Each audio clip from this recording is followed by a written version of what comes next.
আসসালামু আলাইকুম। আশা করছি সবাই ভালো আছেন। আপনারা যে যেখানে থেকে দেখতেছেন আমার ভিডিওটি, সবাই আমার চ্যানেলটা সাবস্ক্রাইব করে দিবেন প্লিজ। এটা হচ্ছে আমার বাবার খবর। অতি দুঃখের সাথে জানানো যাচ্ছে আমার বাবা মারা গিয়েছিল গত 2 বছর আগে। আমার বড় ভাইয়ের সহযোগিতায় আমরা ছোটোখাটো একটা আয়োজন করতে চেয়েছিলাম, আর সেটা হলো আমার ভাইয়ের অভিমত এতিমখানা এবং মসজিদে বিরিয়ানি দিবে। তো সেই অনুযায়ী আপনারা দেখলেন এই যে এখানে বিরিয়ানি বানানো হচ্ছে। চালগুলো সিদ্ধ করার জন্য ঢেলে দিয়েছে। আমার মা দাঁড়িয়ে দেখতেছে আমি কি করতেছি, বাবুর্চির সাথে দেখতেছে। আমিও খানিকটা অসুস্থ, তারপরেও ভাবলাম যে ভিডিওটা বানাই।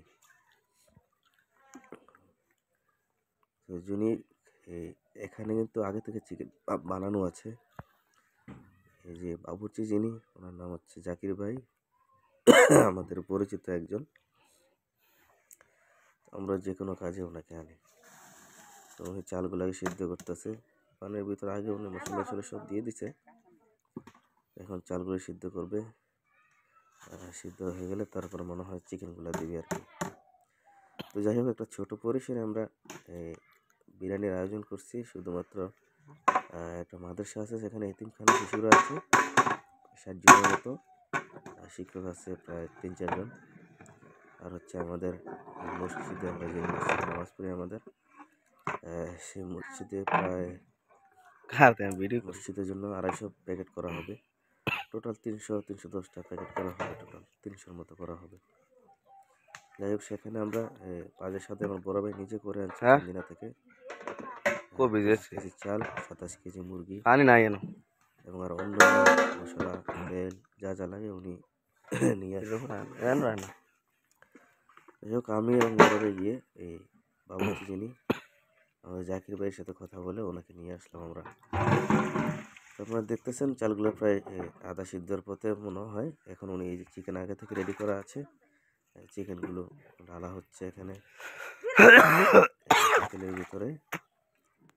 জানি না ওনার আইডিয়া অনুযায়ী উনি পাক করতেছে।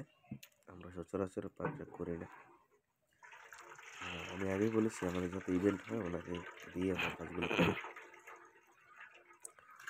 তো উনি চিকেনগুলো ডালছে, প্রায় 4-5 জগের মতো ডালছে এখানে।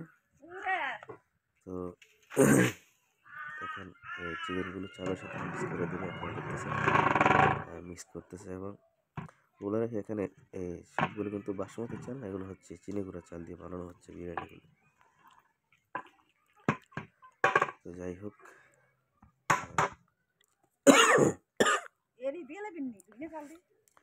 খোলামেলা পরিবেশে আমরা ওনাকে জায়গা করে দিয়েছি এই বিরিয়ানিগুলো রান্না করার জন্য। আমার মা আবার এক্সট্রা কতগুলো চাল আছে এগুলো আবার ঢেলে দিয়েছে। যাক, আমার মা কিন্তু দাঁড়িয়ে দেখতেছে কীভাবে রান্না করতে। তো বিরিয়ানি এই একটা পাতিল হয়ে গেছে, আপনারা দেখতেছেন এটা একদম ফুল কুক হয়ে গেছে। এখন এটাকে সম্ভবত হয়তো 5% বাকি আছে সম্ভবত কুক হওয়ার। এখানে এটাকে দম দেওয়া হতো মনে হচ্ছে, সেই জন্য উনি এটা লেবেল করে। এই উনি হচ্ছে আমার বড় ভাই এবং মেজো ভাই।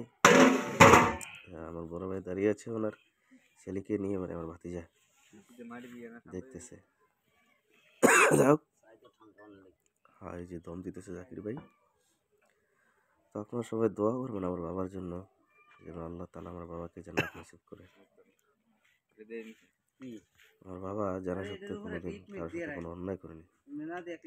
আজকে 2 বছরের উপরে হয়েছে আমার বাবা মারা গেছে, কিন্তু এলাকার মানুষ এখন আমার বাবার নাম স্মরণ করে, বলে এই মানুষটা খুবই ভালো ছিল।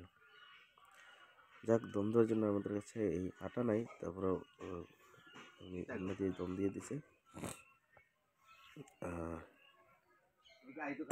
আমার মার হলে দেখতেছে আমার মেজো ভাইয়ের মেয়ে, দুজনেই এই 2-3 মাসের ডিফারেন্সে